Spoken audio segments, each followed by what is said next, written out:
Hello friends, विघ्नहर्ता group tuitions आपल्यासाठी व्हीजीटी online या यूट्यूब चॅनलवर दररोज एज्युकेशनल लेक्चर व्हिडिओज शेअर करत आहेत. तर या व्हिडिओज लवकर मिळण्यासाठी आत्ताच व्हिडिओच्या खालील रेड कलरचं सबस्क्राईब बटन क्लिक करा. फ्रेंड्स, आज आपण 12वीच्या इंग्लिश या विषयाचा सेक्शन 1 मधला पहिला लेसन अभ्यासणार आहोत. आपण मागच्या व्हिडिओ लेक्चरमध्ये सेक्शन 2 मधली पहिली कविता अभ्यासली होती. आज आपण ॲन ॲस्ट्रॉलॉजर्स डे हा युनिट 1 सेक्शन 1 मधला पहिला लेसन अभ्यासणार आहोत. त्याआधी ॲस्ट्रॉलॉजर म्हणजे काय ते तुम्हाला सांगतो. तर मित्रांनो, ॲस्ट्रॉलॉजर म्हणजे ज्योतिषी, म्हणजे भविष्य सांगणारा.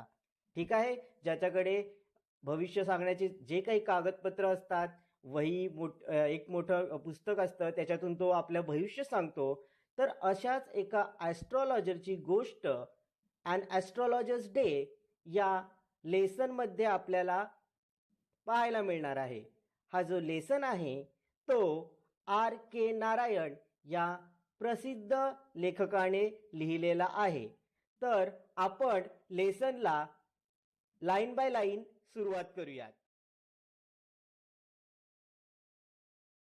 So punctually at midday, he opened his bag and spread out his professional equipments.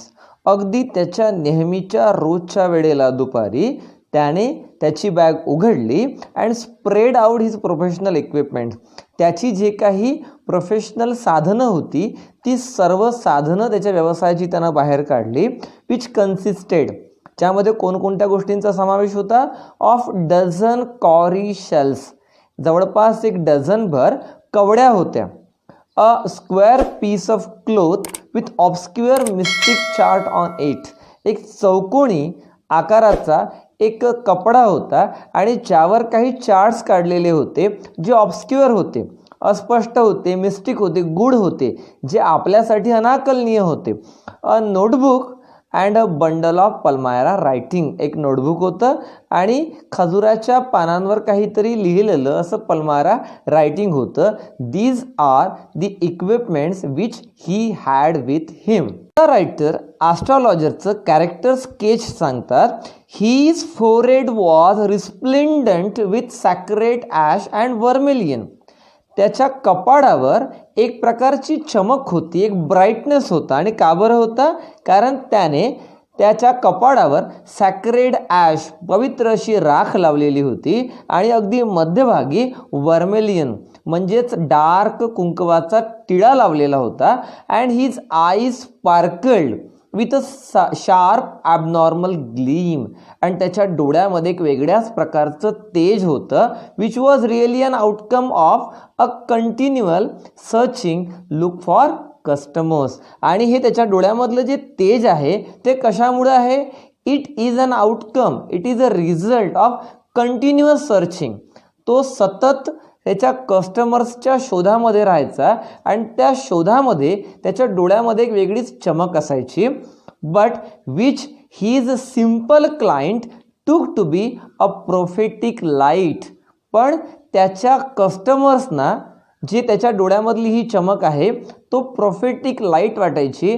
म्हणजेच त्याच्या कस्टमर्सला तो अत्यंत चांगला प्रोफेट म्हणजेच भविष्यवेत्ता वाटायचा. अँड फेल्ड कम्फर्टेड, आणि त्याचे जे काही कस्टमर्स होते ते भविष्य ऐकल्यानंतर त्यांना कम्फर्टेबल फील व्हायचं. The power of his eyes was considerably enhanced. Considerably means noticeably आणि enhanced म्हणजे प्रभावी. त्याचे डोळे अत्यंत प्रभावी होते. आणि का बरं होते? Because of their position. त्यांची जी पोझिशन आहे, त्यांची पोझिशन काय आहे? दे वर बिटवीन म्हणजे च्यामध्ये, दोन कुठल्या तरी गोष्टींच्या मध्ये. कुठल्या दोन गोष्टींच्या मध्ये? The painted forehead and the dark whiskers. Painted forehead म्हणजे त्याचं जे कपाळ आहे, ज्या कपाळावर राख लावलेली आहे आणि मध्ये कुंकवाचा टिळा आहे आणि खाली विस्कर्स आहे. तसा विस्कर्सचा अर्थ होतो कल्ले, पण इथं आपण अर्थ घेऊया दाढी. म्हणजे त्याचे जे डोळे होते ते त्याची दाढी आणि पेंटेड फोरहेड, त्याच्या कपाळाच्या आणि दाढीच्या मध्ये असणारे त्याचे जे डोळे होते ते डोळे अत्यंत प्रभावी वाटायचे. इवन हाफ विट्स आईज, इतके प्रभावी होते की जर एखाद्या कमी बुद्धी असणाऱ्या, विट म्हणजे बुद्धीने, हाफ म्हणजे अर्धी, म्हणजे एखाद्या कमी बुद्धी असणाऱ्या व्यक्तीचाही जर चेहरा असा असेल तर त्याचेही डोळे अत्यंत पॉवरफुल वाटतील, इतके पॉवरफुल त्याचे डोळे वाटत होते. इन सच अ सेटिंग, म्हणजे अशा प्रकारच्या सेटिंगमध्ये त्याचे डोळे अत्यंत प्रभावी वाटत होते. To crown the effect he owned a saffron colour turban. To crown the effect means what? तो जो प्रभाव आहे डोळ्यांचा तो आणखी वाढवण्यासाठी, टू क्राउन आणखी वाढवण्यासाठी, he owned a saffron colour turban. Wound म्हणजे गुंडाळलेली असणे. तो वाईनचा V2 आहे, पास्ट टेन्स आहे विंडचा उंड. ही उंड अ सॅफ्रॉन कलर्ड, भगव्या रंगाचं पगडी त्याने डोक्यावर बांधलेली आहे.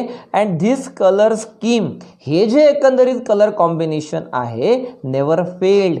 हे कलर कॉम्बिनेशन कधीही फेल होत नाही. हे नेहमी लोकांना अट्रॅक्ट करतं. People were attract to him as bees are attracted to cosmos or dahlia stalk. ज्याप्रमाणे एखादी मधमाशी एखाद्या कुठल्या तरी फुलाच्या फांदीवर किंवा फुलाच्या देठावर येऊन बसते, तिकडे अट्रॅक्ट होते, त्याप्रमाणे याचा हा गेटअप पाहून अनेक लोक त्या ॲस्ट्रॉलॉजरकडे अट्रॅक्ट व्हायचे. He sat under boughs of spreading tamarind tree. Tamarind tree म्हणजे चिंचीच्या झाडाखाली. त्याचे बसण्याचं ठिकाण कुठलं होतं तर तो एका चिंचीच्या झाडाखाली बसलेला असायचा. जे चिंचीचं झाड running through the town hall park, town hall पार्कच्या बाजूनं जे चिंचीचं झाड होतं त्या चिंचीच्या झाडाच्या दाट अशा फांदीखाली तो बसलेला असायचा. It was a remarkable place in many veg. अनेक दृष्टीनं हे जे ठिकाण आहे ते अनेक दृष्टीनं रिमार्केबल होतं, महत्त्वाचं होतं. A surging crowd was always moving up and down. Surging crowd, आता सर्जिंगचा अर्थ होतो मागून पुढं ढकलत जाणारा. इथं याचा अर्थ आहे की जेव्हा गर्दी खूप जास्त वाढते तेव्हा त्या गर्दीला सर्जिंग क्राऊड म्हणतात, म्हणजे लोक एकमेकांना ढकलत ढकलत पुढे नेतात. तर ही जी गर्दी आहे ती अप अँड डाऊन दिवसभर सुरू राहायची. लोकांची ये जा नेहमी सुरू असायची. कारण दिस नॅरो रोड, कारण तो जो रोड होता तो अत्यंत नॅरो होता. अँड मॉर्निंग टिल नाईट, अगदी सकाळपासून रात्रीपर्यंत ही जी लोकांची ये जा होती ती सुरू राहायची. A variety of trades and occupations was represented all along its way. त्या मार्केटमध्ये वेगवेगळ्या प्रकारची, वेगवेगळ्या व्हरायटीची दुकानं, व्यवसाय थाटलेली होती. म्हणजेच आधीच्या पॅरामध्ये रायटर्स आपल्याला त्याचं कॅरेक्टर स्केच, ॲस्ट्रॉलॉजरचं कॅरेक्टर स्केच सांगतात आणि आता इथून पुढं रायटर आपल्याला मार्केटची इमेज क्रिएट करत आहेत. आता या मार्केटमध्ये कोणकोणती दुकानं होती तर medicine seller, seller of stolen hardware and junk, म्हणजे मेडिसिनची दुकानं होती. सोबतच चोरलेला माल पुन्हा विकणाऱ्याची दुकानं होती. काही जादूचे प्रयोग दाखवणाऱ्याची दुकानं होती. अँड अबोव ऑल, या सर्वांपेक्षाही वेगळं, and auctioneer of cheap cloth, एक स्वस्त कपडे विकणाऱ्या ऑक्शनरचं सुद्धा दुकान तिथं होतं. Who created enough din, din म्हणजे होतो गोंगाट किंवा डीन म्हणजे होतो अ लाऊड प्रोलॉंग नॉईस. ज्याप्रमाणे आपण मार्केटमध्ये पाहतो की मोठमोठ्यानं अपील करत, आवाज देत लोकांना, कस्टमर्सना आकर्षित करण्याचं काम ज्याप्रमाणे दुकानदार करतात, अगदी त्याप्रमाणे who created enough din all day to attract the whole town. अगदी सर्व टाउनमधल्या कस्टमर्सना स्वतःकडे अट्रॅक्ट करण्यासाठी तो जो ऑक्शनर होता, जो स्वस्त कपडे विकायचा, तो स्वस्त कपडे विकणारा दुकानदार मोठमोठ्यानं लोकांना आवाज देऊन बोलवायचा. नेक्स्ट टू हिम इन वेसिफरसनेस, म्हणजेच अगदी कर्कश आवाज करत, मोठमोठ्यानं आवाज करत, केम अ वेंडर, आणखी एक दुकानदार आला, of fried ground nuts. Fried groundnuts म्हणजे आपल्या भाषेमध्ये त्याला आपण खरमुरे म्हणतो. हू गेव हिज वेअर अ फॅन्सी नेम इच डे. आणि हा जो फ्राईड ग्राउंडनट्स विकणारा वेंडर आहे हा दररोज त्याच्या मालाला नवनवीन नावं द्यायचा. Calling it Bombay ice cream one day, कधी त्याला तो बॉम्बे आईस्क्रीम म्हणायचा, कधी on the next day Delhi almond म्हणायचा, कधी कधी राजास डेलिकसी म्हणायचा. अशी अनेक नावं तो त्याच्या मालाला म्हणजे त्याच्याजवळ असणाऱ्या वस्तूंना ठेवायचा. And so on and so forth, अशी अनेक नावं तो ठेवायचा. And people flock to him, आणि लोक त्याच्याकडे भरपूर गर्दी करायचे. A considerable portion of this crowd, आणि त्याच क्राऊडपैकी काही पोर्शन, काही लोक dallied before the astrologer to.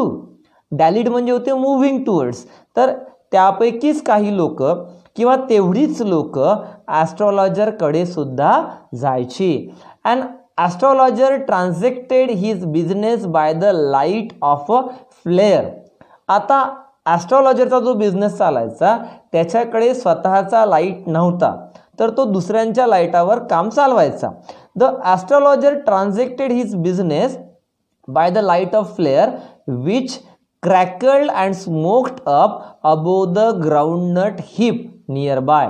बाजूनं असणारा जो ग्राउंडनट विकणारा वेंडर आहे त्या वेंडरकडे असणारा जो फ्लेअर आहे, फ्लेअर म्हणजे आपण त्याला कंदील वगैरे म्हणू शकतो, त्याच्या लाईटवर हा याचा बिझनेस चालवायचा. He had not his own flare. The lighting was not facilitated by municipal office, that's why the place was lit up by shop lights.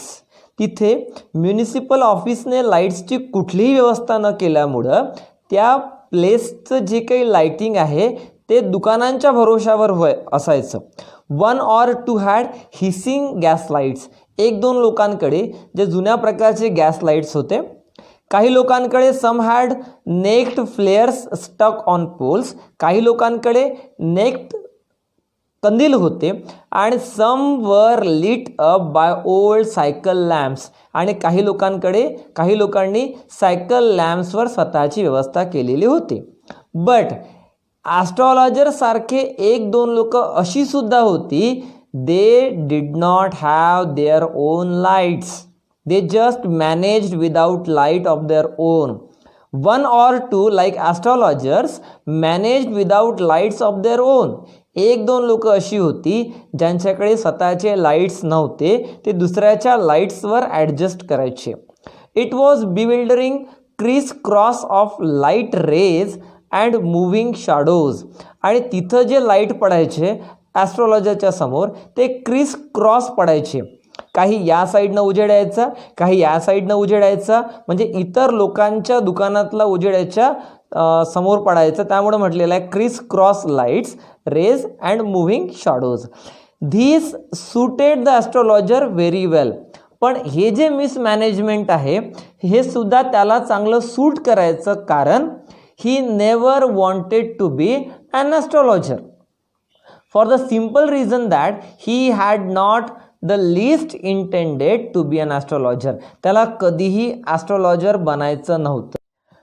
पुढे लेखक सांगतात की हा ॲस्ट्रॉलॉजर फेक आणि फ्रॉड होता. he knew no more of what was going to happen to others than he knew what was going to happen to himself next minute. जेवढी माहिती त्याला स्वतःबद्दल होती तितकीच माहिती त्याला कस्टमर्सबद्दल होती. ज्याप्रमाणे आपल्याला माहीत नसतं की येणाऱ्या मिनिटामध्ये आपल्यासोबत काय घडणार आहे, त्याचप्रमाणे त्यालासुद्धा माहिती नव्हतं की येणाऱ्या मिनिटामध्ये कस्टमर्सच्या आयुष्यामध्ये काय घडणार आहे, तरीसुद्धा तो लोकांची भविष्य सांगायचा. He was as much a stranger to the stars as were his innocent customers. त्याचे कस्टमर्स जेवढे स्ट्रेंजर होते, अनभिज्ञ होते, अनोळखी होते, कोणाशी स्टार्सची जेवढी माहिती त्याच्या कस्टमर्सना होती अगदी तेवढीच माहिती या ॲस्ट्रॉलॉजरला होती. म्हणजेच काय, तर या ॲस्ट्रॉलॉजरला ॲस्ट्रॉलॉजीची काहीही माहिती नव्हती. पण तरीसुद्धा 8 he said things which pleased and astonished everyone. पण तरीसुद्धा तो ज्या गोष्टी सांगायचा त्या गोष्टी कस्टमर्सना प्लीज करायच्या, आनंदी करायच्या आणि ॲस्टोनिश म्हणजे आश्चर्यचकित करायच्या. That was more a matter of study. पण हे कुठल्या भरोशावर व्हायचं? It was the matter of his study. त्यानं जे काही हे कमावलं होतं, त्यानं जे यामध्ये जे मास्टर्ड कमावलं होतं, त्याची जे स्किल डेव्हलप झाली होती ती त्याच्या स्टडीच्या आणि प्रॅक्टिसच्या बेसवर झाली होती. आणि स्टडी आणि प्रॅक्टिसच्या बेसवर त्याने श्रीवड गेसवर्क अचीव केलं होतं. श्रीवड म्हणजे काय? अगदी शार्प पॉवर ऑफ जजमेंट, जे चातुर्य होतं गेस करण्याचं, ते त्याने त्याच्या स्टडी आणि प्रॅक्टिसच्या बेसवर त्याने ते अचीव केलं होतं. अँड ऑल द सेम, आणि अगदी लेखक खूप सुंदर पद्धतीनं सांगतात की all the same it was as much an honest man's labour as any other and he deserve the wages he carried home at the end of the day. इथं रायटरचं असं म्हणणं आहे की कुठल्याही एखाद्या फील्डमध्ये, कुठल्याही एखाद्या सेक्टरमध्ये सक्सेस मिळवण्यासाठी कुठल्याही एखाद्या ऑनेस्ट माणसाला जेवढे एफर्ट्स करावे लागतात, जेवढा स्टडी आणि प्रॅक्टिस करावा लागतो, अगदी तितका स्टडी आणि प्रॅक्टिस अगदी ऑनेस्टली या ॲस्ट्रॉलॉजरनं केलेला आहे. तेवढी मेहनत त्यानं या फील्डमध्ये घेतलेली आहे. त्यामुळं जे काही वेजेस म्हणजे income he carried home at the end of the day, तो दिवस संपल्यानंतर जे काही इन्कम घरी घेऊन जातो, ही डिझर्व फॉर दॅट वेजेस. त्या इन्कम तो डिझर्व करतो ती income. He had left his village without any previous thought or plan. त्यानं जेव्हा गाव सोडलं होतं तेव्हा त्यानं गाव अचानक सोडलं होतं, विदाऊट एनी प्लॅन. आणि जर तो आता गावामध्ये असता, if he had continued there, जर तो गावामध्ये असता तर ही वूड हॅव, तर त्यानं केलं असतं. काय केलं असतं? इथं कंडिशनल क्लॉज वापरलेला आहे. जेव्हा आपण कंडिशनल क्लॉज शिकू तेव्हा आपण याला डिटेलमध्ये घेऊ. If he had continued there he would have carried on the work of his forefathers. जर तो गावामध्ये राहिला असता तर त्याने त्याचा जो पिढीजात व्यवसाय आहे, शेती करणे, किंवा एखाद्या मुलीशी लग्न केलं असतं, तिथं त्या शेतामध्ये काही चांगला पीक पिकवलं असतं, असे अनेक कामं त्यानं केले असते. But that was not to be. पण असं घडलं नाही. He had to leave home without telling anyone. पण त्याला घर सोडावं लागलं. हॅड टू, सोडावं लागलं. विदाऊट टेलिंग एनी वन, कुणालाही न सांगता त्याला गाव सोडावं लागलं.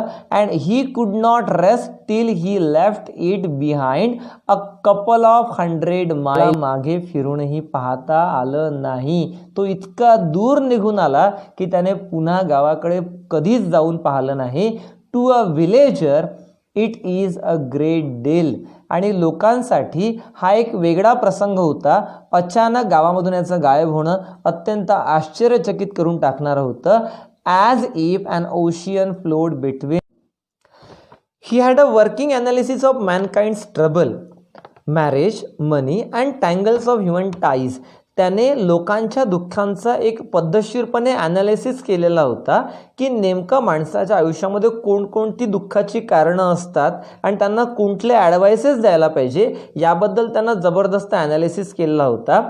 Marriage, money and the tangles of human ties, लग्न, पैसा किंवा माणसांच्या नात्यांमध्ये असणारी गुंतागुंत, हीच नेमकी कारणं असतात माणसांच्या दुःखाची, याचं पद्धतशीर ॲनालिसिस त्यानं केलेलं होतं. And long practice had sharpen his perception. आणि त्याचा अनेक दिवसांपासून जो काही प्रॅक्टिस होती, त्या प्रॅक्टिसमुळं त्याचं जे परसेप्शन होतं, म्हणजे त्याचं जे आकलन होतं, ते जबरदस्त झालेलं होतं. अगदी 5 मिनिटांमध्ये, within 5 minutes he understood what was wrong. अगदी 5 मिनिटात त्याच्या लक्षात यायचं की नेमके या व्यक्तीच्या आयुष्यामध्ये काय वाईट घडलेलं आहे आणि त्याला कुठला ॲडवाईस द्यायला पाहिजे. ही चार्ज 3 पैसे per question and never open his mouth till the other had spoken for at least 10 minutes. तो एका क्वेश्चनसाठी 3 पैसे घ्यायचा आणि समोरचा व्यक्ती जवळपास 10 मिनिटं त्या स्वतःबद्दल जेव्हा बोलायचा, त्याच्यानंतर हा याचा ॲडवाईस सांगायला सुरुवात करायचा.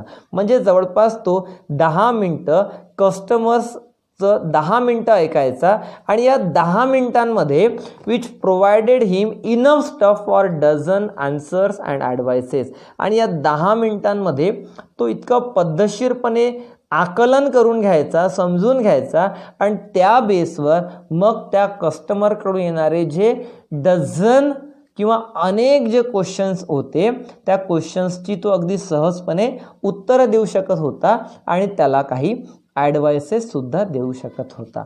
When he told the person before him gazing at his palm, तो जेव्हा त्या व्यक्तीबद्दल सांगायचा त्या व्यक्तीच्या तो पाम तळहातावर पाहायचा, जणू काही तो तळहातावरच्या रेषा पाहून भविष्य सांगत आहे त्याप्रमाणे तो पाहायचा आणि सांगायचा.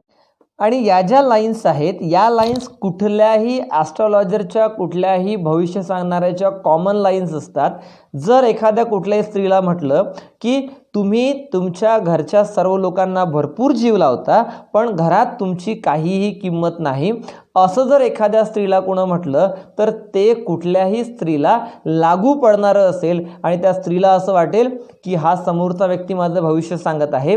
अगदी त्याच पद्धतीनं हा बघा काय म्हणतोय, in many ways you are not getting the fullest result for your efforts. तुम्ही भरपूर एफर्ट करता, भरपूर प्रयत्न करता पण तुमचे एफर्ट्स फुलफिल होत नाही. अगदी हे कुणालाही वाक्य सूट होतं. 9 आउट ऑफ 10 वर डिस्पोज टू ॲग्री विथ हिम.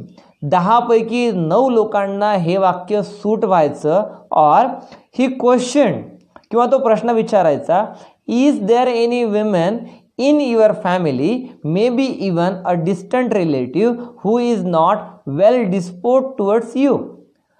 तुमच्या फॅमिलीमध्ये अशी एखादी कुठली स्त्री आहे का जी स्त्री कदाचित दूरच्या नातेवाईकांमधील असेल, who is not well disposed towards you, जी तुमच्याशी फार चांगली वागत नाही, अशी एखादी कुठली स्त्री आहे का? तर प्रत्येकाच्याच फॅमिलीमध्ये अशी कुठली तरी एखादी स्त्री असते की जी तुमचा राग करते किंवा तुमच्याशी तितकीशी चांगली वागत नाही. म्हणजे अशा प्रकारचे जे काही ॲनालिसिस आहे ते कुणालाही सूट होणार आहे. सोबतच or he gave an analysis of character. तो काय सांगायचा, most of your troubles are due to your nature. How can you be otherwise with Saturn where he is. तो सांगायचा की तुमचे बरेचसे जे प्रॉब्लेम्स आहेत ते प्रॉब्लेम तुमच्या स्वभावामुळे आहेत, म्हणूनच तुमच्या राशीमध्ये कोण आहे, शनी आहे. यू हॅव ॲन इम्पिट्युअस नेचर, म्हणजे उतावीळ स्वभाव आहे. अँड रफ एक्सटेरियर, तुमचा स्वभाव इम्पिट्युअस आहे म्हणजे उतावीळ आहे आणि थोडा तुमचा रफ नेचर आहे. This individual him to their hearts immediately, for even the mildest of us loves to think that he has a forbidding exterior. म्हणजेच आपल्यापैकी प्रत्येकाला ही गोष्ट सूट होणारी आहे. अगदी एखादा माइल्डेस्ट व्यक्ती जरी असेल, अत्यंत शांत स्वभावाचा व्यक्ती जरी असेल, तरी तुम्ही त्याला जर म्हटलं की यू हॅव अ फोरबिडिंग एक्सटेरियर, तुमचा स्वभाव थोडा उग्र आहे, तर त्यालाही ते असं वाटतं, सूट होणारं वाटतं. म्हणून असे काही सेंटेन्सेस त्यानं अगदी पाठ करून ठेवले होते आणि तेच सेंटेन्सेस तो सर्वांना सांगायचा आणि त्यामुळं लोकांचा असा भ्रम होता की तो त्यांचं भविष्य अगदी योग्य पद्धतीनं सांगत आहे. The nuts vendor blew out his flare and rose to go home. Nut वेंडरने त्याच्याजवळ असणारा कंदील विझवला म्हणजे आता घरी जायची वेळ झाली. And rose to go home, आणि जायसाठी उठला. This was a signal for the astrologer to bundle up too. आणि हा ॲस्ट्रॉलॉजरसाठी सिग्नल होता की त्यानेही त्याचे इक्विपमेंट्स बंडल अप करावे आणि घरी जायला निघावं. सिन्स त्याने विझवल्यामुळं त्यामुळं काय झालं, it left him in darkness except for a little shaft of green light. त्यामुळं सर्वीकडे अंधार पसरला, फक्त बाजूनं एक a little shaft of green light. Shaft म्हणजे किरण, एका हिरव्या रंगाचं किरण, थोडासा उजेड फक्त बाजूनं पडत होता. Strayed in from somewhere and touch the ground before him. अगदी त्या ॲस्ट्रॉलॉजरच्या बाजूनं जमिनीवर थोडासा ग्रीन लाईट पडत होता, बाकी सर्वकडे अंधार होता. He picked up his cowrie shells and paraphernalia and was putting them back into his bags. Paraphernalia means equipment, साधनं जी काही होती ती सर्व साधनं त्यांनी जमा केली आणि ती जमा करून त्यांनी त्याच्या बॅगमध्ये पुन्हा टाकली. When the green shaft of light was blotted out, blotted out होते म्हणजे होतो पुसून टाकणे, म्हणजेच इथं जो काही थोडाफार लाईट होता तो लाईटही आता कमी झालेला आहे. ही लुक्ड अप, आणि अगदी त्याच वेळेला जेव्हा आता सर्व यानं बंडल अप केलं आणि आता तो जायला निघाला, त्या दरम्यान he looked up and saw a man standing before him. त्याच्या समोर त्याला एक व्यक्ती दिसला. He sensed a possible client and said. त्याला असं वाटलं की हा आपला क्लायंट आणि म्हणजेच कस्टमर होऊ शकतो आणि त्यांना म्हणाला, you look so careworn. Careworn म्हणजे चिंताग्रस्त. तू अत्यंत चिंताग्रस्त दिसतो आहे. It will do you good to sit down for a while and chat with me. जर तू चिंताग्रस्त असशील तर तुझ्यासाठी हे बरं होईल की तू थोडा वेळ बस आणि माझ्याशी बोल, मला तुझा प्रॉब्लेम सांग. The other grumbled some vague reply. पण जो दुसरा नेक्स्ट पर्सन होता, हू was that next person? That next person was Guru Nayak, the second character of our story. Guru Nayak. The other, that Guru Nayak grumbled some wage reply. Grumbled means थोडा चिडून त्याने एक reply दिला, but reply was veg, अस्पष्ट, तो तोंडातल्या तोंडात पुटपुटला. The astrologer praised his invitation means again and again he is insisting him to sit down and have some chat with him, whereupon the other thrust his palm under his nose. आणि चिडून मग तो गुरुनायक काय करतो, त्याचा जो palm आहे, तळहात आहे, अगदी त्याच्या नाकाजवळ घेऊन जातो आणि घे, पहा तुला काय पाहायचं आहे. You call your self an astrologer. तो अगदी चिडून म्हणतो की तू स्वतःला ॲस्ट्रोलॉजर म्हणतोस ना.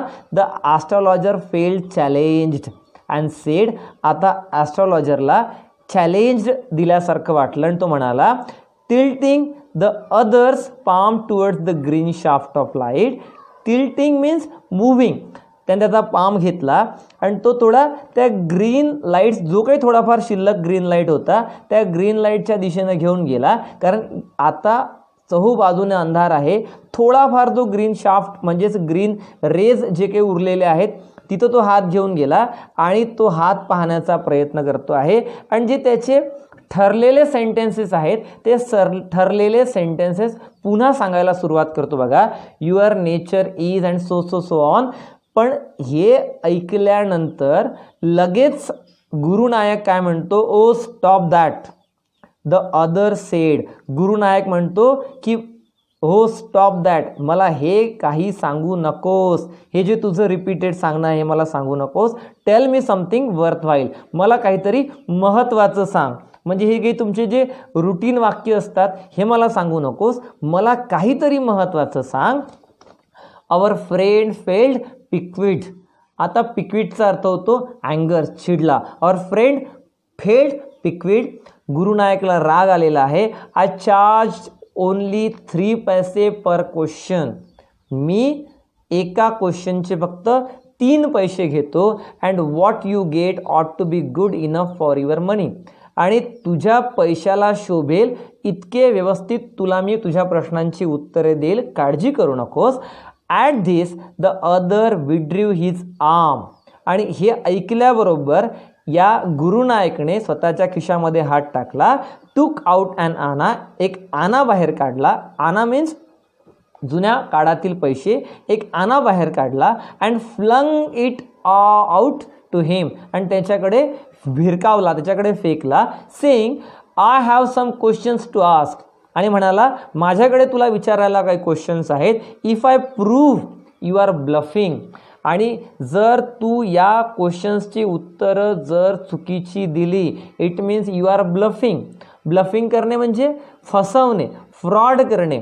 आणि तो म्हणतो की मला विश्वास आहे की तू ब्लफ करत आहे, तू लोकांना फसवत आहे, तू फ्रॉड आहे. आणि जर मी ते प्रूव्ह केलं की you are bluffing, you must return that anna to me with interest. Gurunayak म्हणतो की जर मी असं प्रूव्ह केलं की तू जे काही हे सांगत आहेस ते चुकीचं आहे, तू फ्रॉड आहे, तू लोकांना फसवत आहेत, हे जर मी का प्रूव्ह केलं तर तुला हा माझा आना परत करावा लागेल विथ इंटरेस्ट. आणि तुला याच्यावर मला इंटरेस्टही द्यावा लागेल. मान्य आहे का? If you find my answer satisfactory will you give me 5 rupees. मग यावर आपला ॲस्ट्रॉलॉजर म्हणतो की बरं ठीक आहे, पण जर माझी उत्तरं तुला समाधानकारक वाटली, बरोबर वाटली, तर मला तू माझ्या उत्तरांसाठी 5 रुपयांचं बक्षीस देशील का? यावर गुरुनायक म्हणतो no. Or you will give me 8 annas. बरं ठीक आहे, मग तुम्हाला 8 आणे देशील का? नंतर गुरुनायक तयार होतो. All right, provided you give me twice as much you are wrong said the stranger. But stranger म्हणतो की ठीक आहे, पण जर तू चुकला तर तुला याच्या दुप्पट पैसे मला परत करावे लागतील. धिस पॅक्ट म्हणजेच हा त्या दोघांमधला करार झाला. बार्गेनिंग झाली, खूप वेळपर्यंत चर्चा झाली, आर्ग्युमेंट झाली आणि नंतर त्यांच्यामध्ये ठरलं. This pact was accepted after little further argument. थोडा वेळ चर्चा झाल्यावर, बार्गेनिंग झाल्यावर ठरलं की अशा प्रकारचा पॅक्ट झाला, म्हणजे दोघांमध्ये करार झाला. The astrologer sent up a prayer to heaven as the other lit a cheroot. आता ॲस्ट्रॉलॉजर त्याच्या नेहमीच्या स्टाईलमध्ये pretended to be a real astrologer. He started prayer to heaven as the other lead chariot. Cheroot म्हणजे होते cigar. यांना आता prayer करायला सुरुवात केली आणि त्यानं त्याची सिगार सुरू केली, सिगार लिटअप केली. The astrologer caught a gleams of his face by the match light. आणि जेव्हा त्याने त्याची सिगार पेटवली, त्या सिगार पेटवत असताना त्या मॅच लाईटच्या उजेडामध्ये त्या ॲस्ट्रॉलॉजरला या व्यक्तीचा चेहरा दिसला. म्हणजेच कोणाचा चेहरा दिसला? गुरुनायकचा चेहरा दिसला. आणि हा चेहरा दिसल्याबरोबर there was a pause as cars hooted on the road. There was a pause. The other sat down, sucking his chariot, puffing out, sat there ruthlessly. That other one means आपला जो सेकंड गुरुनायक आहे, तो गुरुनायक बाजूनं बसलेला आहे आणि बसून तो वाट पाहत आहे की ॲस्ट्रॉलॉजर आपल्याला आपलं भविष्य सांगेल. But the astrologer felt very uncomfortable. ॲस्ट्रॉलॉजरला अत्यंत अनकम्फर्टेबल फील होत आहे. Here take your anna back. ॲस्ट्रॉलॉजर त्याला म्हणतो की हे तुझा आना परत घे, मला तुला तुझं भविष्य सांगण्यामध्ये काहीही इंटरेस्ट नाही. I am not used to such challenges. मला अशा प्रकारच्या चॅलेंजेसची सवय नाही. It is late for me today. मला घरी जायला खूप उशीर होत आहे. He made preparations to bundle up. आणि पटापट तू त्याचं सामान बंडल अप करायला सुरुवात करतो. The other held his wrist and sed. पण आपला गुरुनायक जो आहे तो त्याची रिस्ट, त्याचं मनगट पकडतो आणि म्हणतो नाही, एकदा आपला करार झाला तर तुला तुझं चॅलेंज पूर्ण करावं लागेल, तुला तुझा प्रॉमिस पूर्ण करावा लागेल. You can't get out of it नाव. तुला आता हे प्रॉमिस अर्ध्यावर सोडून जाता येणार नाही, तुला पूर्ण करावं लागेल challenge. You dragged me in while I was passing. मी जेव्हा जात होतो तेव्हा तूच मला थांबवलंस आणि तूच मला इथं बसायला भाग पाडलंस. Now you have to complete your challenge. The astrologer shivered in his grip. आणि त्यानं जे त्याची ग्रीप पकडली होती, ज्याचं रिस्ट पकडलं होतं, दॅट ॲस्ट्रॉलॉजर वॉज शिवरिंग. तो भीतीनं थरथर कापत होता. अँड हिज व्हॉइस शुक अँड बिकेम फेंट. आणि त्याचा आवाजही कापत होता. तो भीतीनं त्याच्या आवाजामध्ये कंपन निर्माण झालं होतं आणि त्याला त्याच्या घशातून आवाजही बाहेर पडत नव्हता. Leave me today. आज मला जाऊ दे. कोण म्हणत आहे? ॲस्ट्रॉलॉजर म्हणतो की leave me today, I will speak to you tomorrow. मी तुझ्याशी उद्या बोलेल, आज मला जाऊ दे. The other thrust his palm in his face and said, challenge is challenge, go on. पण हा काही ऐकायला तयार नाही. हा म्हणतो challenge is challenge, go on, चला मला माझं भविष्य सांग. The astrologer proceeded with his throat drying up. भीतीनं ॲस्ट्रॉलॉजरचा गळा सुकलेला आहे, पण तरी कोरडा पडलेल्या गळ्यानं तो आता सांगायला सुरुवात करतो. तो बघा काय म्हणतो याच्या ठरलेल्या पॅटर्नमध्ये, देअर इज अ विमेन. पुन्हा त्याला थांबवतो आपला गुरुनायक आणि म्हणतो स्टॉप. सेट द अदर, मला सेट द अदर, जो आपला गुरुनायक आहे तो म्हणतो स्टॉप, थांब. I don't want all that, मला हे सर्व ऐकायचं नाही आहे. शाल I succeed in my present search or not, मला फक्त एवढं सांग की ज्या शोधामध्ये मी घरातून निघालेलो आहे तो माझा शोध पूर्ण होईल की नाही, एवढंच मला फक्त सांग. आन्सर दिस अँड गो, एवढं उत्तर दे आणि मग निघून जा. Otherwise I will not let you go till you disgorge all your coins. जर मला तू माझं उत्तर दिलं नाही, अदरवाईज नाही तर I will not let you go, मी तुला जाऊ देणार नाही. Till you disgorge all your coins. Disgorge means hand over, तुझे पूर्ण कॉइन्स तू मला हँड ओव्हर केल्याशिवाय मी तुला जाऊ देणार नाही. इट मीन्स आता ॲस्ट्रॉलॉजरकडे दोन फक्त पर्याय उरलेले आहेत. एकतर याचं भविष्य सांगायचं किंवा याची दिवसभराची जे काही इन्कम आहे ती सर्व इन्कम याच्या म्हणजे गुरुनायकच्या स्वाधीन करून टाकायची. हे दोन ऑप्शन्स याच्या पुढे आता आहेत. The astrologer muttered a few incantation and replied. आता ॲस्ट्रॉलॉजर काही शब्द पुटपुटतो आणि रिप्लाय देतो, all right, I will speak, but will you give me a rupee if what I say is convincing.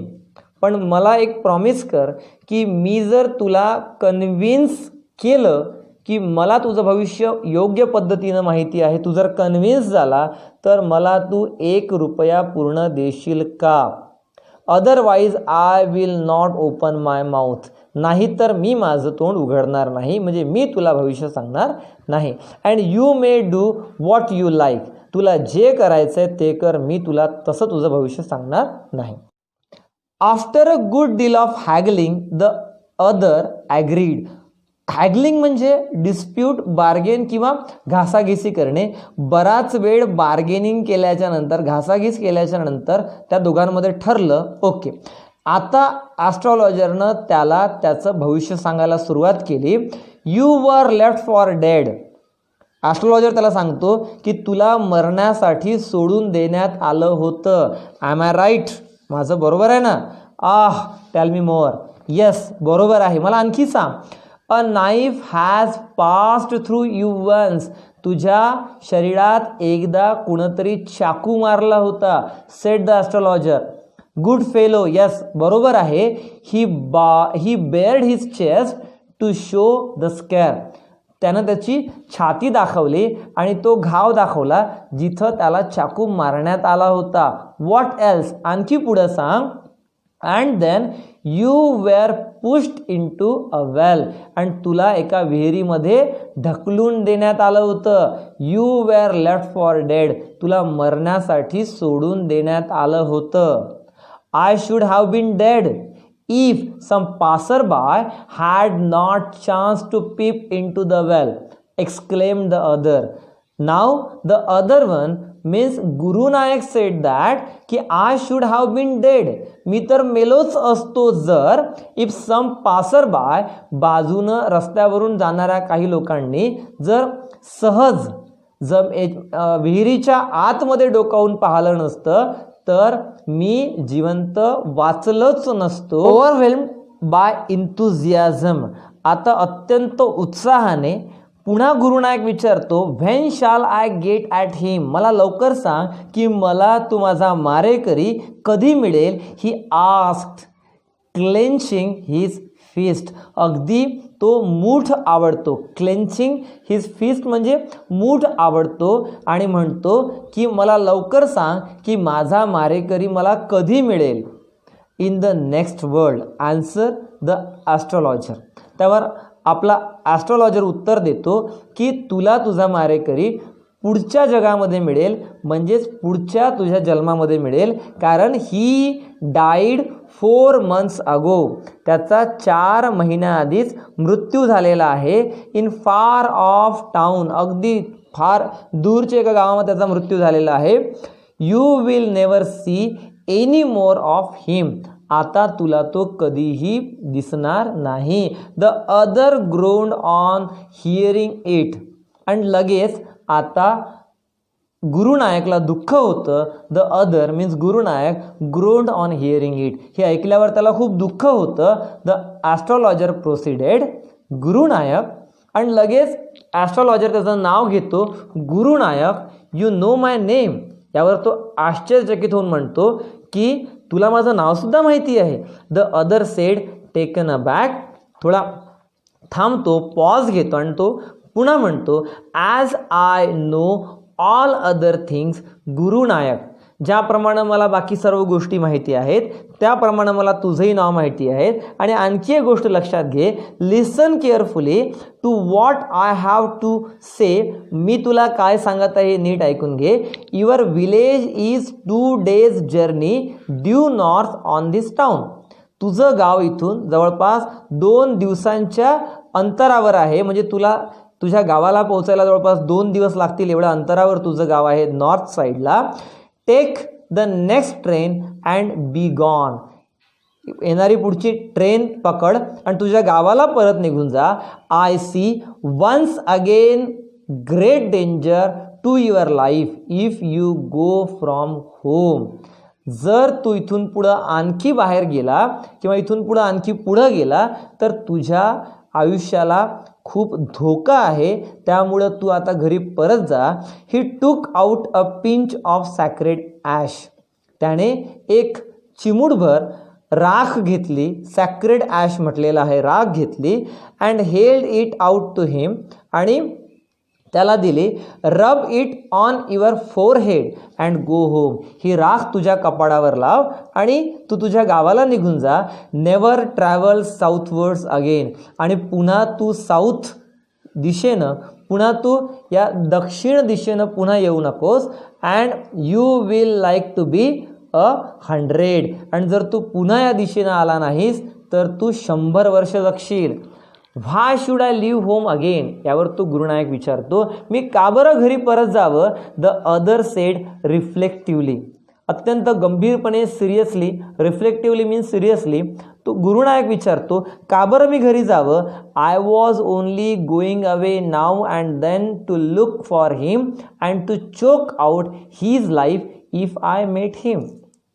I was only going away, मी का बरं घराच्या बाहेर निघालो होतो, तर मी माझ्या मारेकऱ्याला पकडण्यासाठी आणि त्याला मारण्यासाठी मी घराच्या बाहेर निघालो होतो. He shook his head regretfully, regretfully means पश्चातापाने, रिपेंटन्सने. तो म्हणतो की मी घराच्या बाहेर त्याला मारायला निघालो होतो, पण दुर्दैवी गोष्ट अशी की तो आधीच मेला. He has escaped my hand, I hope at least he died as he deserved. मला वाटतं की त्याला असा मृत्यू यायला पाहिजे होता ज्या मृत्यूचा तो डिझर्व करतो, असा ज्या मृत्यूचा तो लायक होता असा मृत्यू त्याला यायला पाहिजे होता असं मला वाटतं. त्यावर ॲस्ट्रॉलॉजर असं म्हणतो, यस सेड द ॲस्ट्रॉलॉजर. त्यावर ॲस्ट्रॉलॉजर म्हणतो, हो त्याला तसाच मृत्यू आलेला आहे. He was crushed under a lorry, त्याचा मृत्यू एका लॉरीच्या खाली चिरडून झालेला आहे. त्यामुळं he died in the same way he deserved, ज्या पद्धतीनं त्याला मरायला पाहिजे होतं त्या पद्धतीनं तो मेला. The other looked gratified to hear it, आणि हे ऐकल्यानंतर त्याला अत्यंत आनंद होतो, गुरुनायकला आनंद होतो की चला हा अत्यंत दुर्दैवी मृत्यू मेला. The place was deserted by the time the astrologer picked up his articles and put them into his bag. And now he started to putting his equipments into bag and put them into bag. The green shaft was also gone, जे काही थोडंफार green light होतं तेही आता निघून गेलं. Leaving the place in darkness and silence. आता astrologer घरी जात आहे. The stranger had gone off into night, तो स्ट्रेंजरही त्याच्या गावाकडे निघून गेला. After giving the astrologer a handful of coins, अगदी भरपूर कॉइन्स ॲस्ट्रॉलॉजरच्या हाती देऊन तो निघून गेला.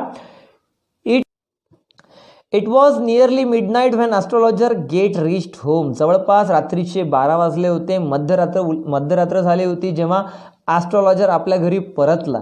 त्याची पत्नी was waiting for him at the door and demanded an explanation. त्याची पत्नी दारात त्याची वाट पाहत उभी होती आणि आल्यानंतर त्याला त्याच्या उशिरा येण्याचं कारणही विचारत होती. तो आल्यावर त्याने ही फ्लंग द कॉइन्स ॲट हर, त्याने ते कॉइन्स तिच्या हाती दिले अँड सेड, आणि तिला म्हटलं काउंट देम. हे मोज, one man gave all that, एकाच माणसानं मला हे सर्व कॉइन्स दिलेले आहेत. 12.5 आनाज शी सेड काउंटिंग. मोजत ती म्हणते की 12.5 आनाज. शी वॉज ओव्हरजॉईड, आणि इतके पैसे पाहून, अचानक एवढे मोठे पैसे पाहून ती आनंदी होते आणि ती म्हणते I can buy some jaggery. मी आता काही जॅगरी मीन्स अनरिफाईंड शुगर असते, शुगरचाच प्रकार आहे पण अनरिफाईंड शुगर.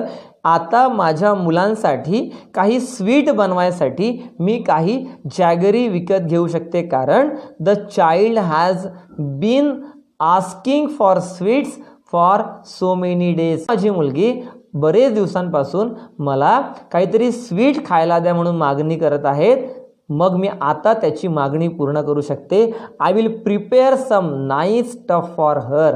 मी तिच्यासाठी म्हणजे माझ्या मुलीसाठी मी काही सुंदर पदार्थ बनवू शकते. The swine has cheated me. He promised me a RuPay. Now astrologer sed that the swine म्हणजे अ पिग. तो शिवी देतोय त्याला की त्याने मला खूप जास्त पैसे देण्याचं कबूल केलं होतं, पण दॅट स्वाईन म्हणजे दॅट पिग हॅज चीटेड मी. त्यानं मला धोका दिला, त्यानं मला कमी पैसे दिले. शी लुक्ड अप ॲट हिम. पत्नी त्याच्याकडे पाहते आणि म्हणते यू लुक वरीड. तुम्ही फार चिंताग्रस्त दिसताय. व्हॉट इज रॉंग, काय झालं? त्यावर तो उत्तर देतो nothing. After dinner sitting on a पावल. थोडा वेळ जेवण झाल्यानंतर पावलवर बसता आता पावल काय आहे? द पावल मीन्स सिटिंग ऑन अ पावल. ही टोल्ड हर, तो तिला म्हणतो do you know a great load is gone from me today. तुला माहिती आहे का, आज माझ्या डोक्यावरचं खूप मोठं प्रेशर, खूप मोठा लोड आज गेलेला आहे. I thought I had the blood of a man on my hands all these years. इतके वर्षांपासून मला असं वाटत होतं की माझ्या हाताला एका माणसाचा रक्त लागलेला आहे, म्हणजे माझ्या हातून एका माणसाचा खून झालेला आहे, असं मला अनेक वर्षांपासून वाटत होतं. That was the reason why I ran away from home. आणि हेच कारण होतं ज्यामुळं मी माझ्या घरातून पळून आलो होतो. Settled here and married you. He is alive. तो पत्नीला सांगतो की तुला माहिती आहे, आज माझी भेट एका व्यक्तीसोबत झाली आणि मला आज कळलं त्या व्यक्तीला भेटल्यानंतर की ज्या व्यक्तीचा मी खून करण्याचा प्रयत्न केला होता तो व्यक्ती जिवंत आहे. She gasped. You tried to kill. Gasp means what? आश्चर्याने श्वास टाकणे, धापा टाकणे. अत्यंत आश्चर्य तिला झालं आणि ती विचारते यू ट्राईड टू किल. तू कुणाला तरी जिवंत मारण्याचा प्रयत्न केला होता? Yes, in our village when I was a silly youngster.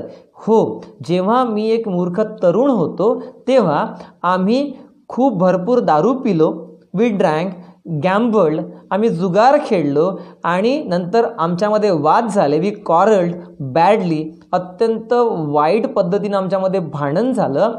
One day why think of it now. बरं जाऊ दे, आता का बरं आपण त्या गोष्टींचा विचार करायचा? Time to sleep. आता आपली झोपण्याची वेळ झालेली आहे, त्यामुळं आता या सर्व गोष्टी विसरून जा. हे अगदी वाईट स्वप्नाप्रमाणे होतं ते आता सर्व विसरून जा. He said yawning. Yawning means जांभई देणे. So he said yawning and stretched himself on पायल.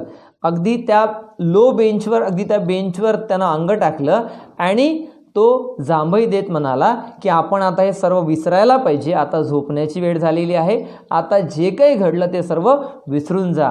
आणि अशा प्रकारे ॲस्ट्रोलॉजरच्या आयुष्यामधला अत्यंत जबरदस्त ट्विस्ट आपल्याला या सो स्टूडेंट्स, अगर आपको कोई डाउट है तो कमेंट करो, आपका हर एक डाउट सॉल्व किया जाएगा.